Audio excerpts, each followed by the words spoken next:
Sandra. Asians in Britain, yay! Yeah, like, well, we're Asians in Britain, basically a platform that was just created to amplify Asian voices in the Wonderful. UK. You're at the right screening. Yeah, and obviously we find it so relatable with the movie, Yes. all immigrants, with Asian parents. So I guess I'll pass on to my colleague for the first question. Hi Sandra, lovely to meet Hi, you. nice to meet So you play Mei Li's overprotective mother. Yes, I would say hypervigilant. Hypervigilant, as okay. detective, yes. Okay, it's the inner Asian in me that's saying that. So firstly, how was that? And also, do you think that the film industry is slowly starting to, get comfortable exploring cultural topics such as, filial piety, respecting your elders? So those two questions. One, how was it? It was fantastic to work on the Pixar film. It was fantastic to work with Domee Shi, who is a fellow Canadian. It was fantastic. The film is set in Toronto, so I just enjoyed the process tremendously. Your point about, of course, it's opening up because here we have a whole film. One of the reasons why I wanted to do this film is because it centers on a 13-year-old Chinese-Canadian girl who's going through one of the most important phases of her life, was basically puberty. And so to spend, and also with that is a relationship with the mother. It's understanding and knowing your tradition and your culture, and having to ultimately break away in the way that feels authentic to Mei. We spend, I don't know how long the film is about, let's say we spent 90 minutes with that story. And I think people, you don't have to just be Asian. You don't even just have to have an immigrant background. When you are a young person and you are seeking your independence and your own voice, you will be able to relate to this movie. So here we have it. Hi, we're from Asians in Britain, basically a platform that was created to amplify Asian voices in the UK. So my first question to you is, obviously, congratulations as being Mei Li, the first Asian in a Pixar movie. And I guess, you as a young Asian woman as well, is there a particular part in the movie that you feel like you resonate the most? I mean, I think definitely when she first turned into a red panda, because every girl goes through that sort of change where it's like you just hate yourself, you hate what's happening, you wish you just wish things didn't change, but the fact that it has to change. And I think she really hated herself and felt like she was a freak, when really that wasn't true, because everyone goes through that. No, for sure. Well, anyways, thank you so much for the interview. Thank you. Hi, nice to meet you. We're from Asians in Britain, a platform that was just created to amplify Asian voices in the UK. Nice. So nice to meet you guys today. Yeah. So I have a first question for Domee.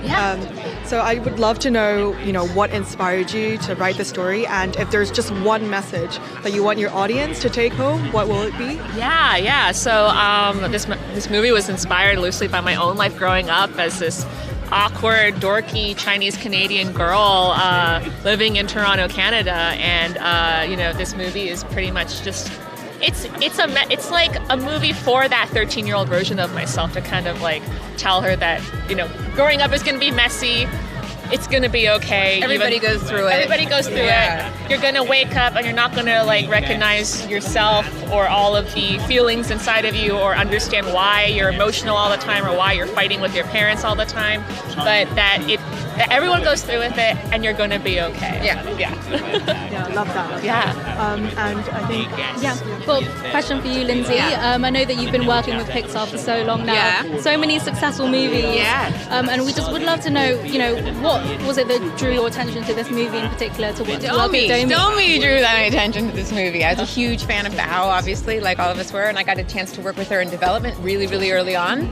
And I was like, oh my gosh, this girl is going to take an idea and make it totally different and be such a different and fresh voice for the studio. And I think everybody at Pixar felt that way when they first heard the movie. They were like, oh my God, this is going to feel like a totally different, but yet fits perfectly in our legacy of film. So that I was wanting to work with Domee. Just one final question.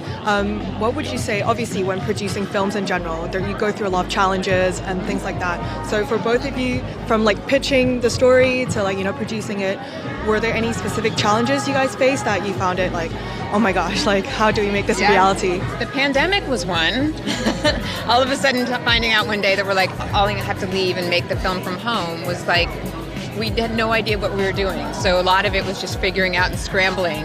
And then, Domee, as a first-time director, had nowhere to hide. Like you could normally sit in a dark room and you can judge it, nobody's looking at you, but then on Zoom, like everybody's like looking at your face the whole time. So she was like having to make sure she was always like cheerleading and expressing like, oh, I love it, it's great, you know, and it was like, it's just very different. And so the fact that she, you know, we all had to kind of figure it out as we went. So that was a huge, unexpected challenge on this film. Yeah. And then for me, like creatively, I think just you know, being responsible for telling this like specific story about this like Asian Canadian kid and her relationship with her mom, and like trying to resolve it in a way that feels realistic and satisfying, that the two characters kind of go through growth, but also not sugarcoating it and not wrapping it up in like a fancy perfect bow, because like none of our relationships with our parents are ever perfectly resolved, and it's especially for like immigrant and Asian kids, it's always going to be an ongoing kind of thing. So they're all like, and just like trying to capture that nuance in the story. Was, I think for me, it would have been easier if we just tried to wrap it all up in a bow, but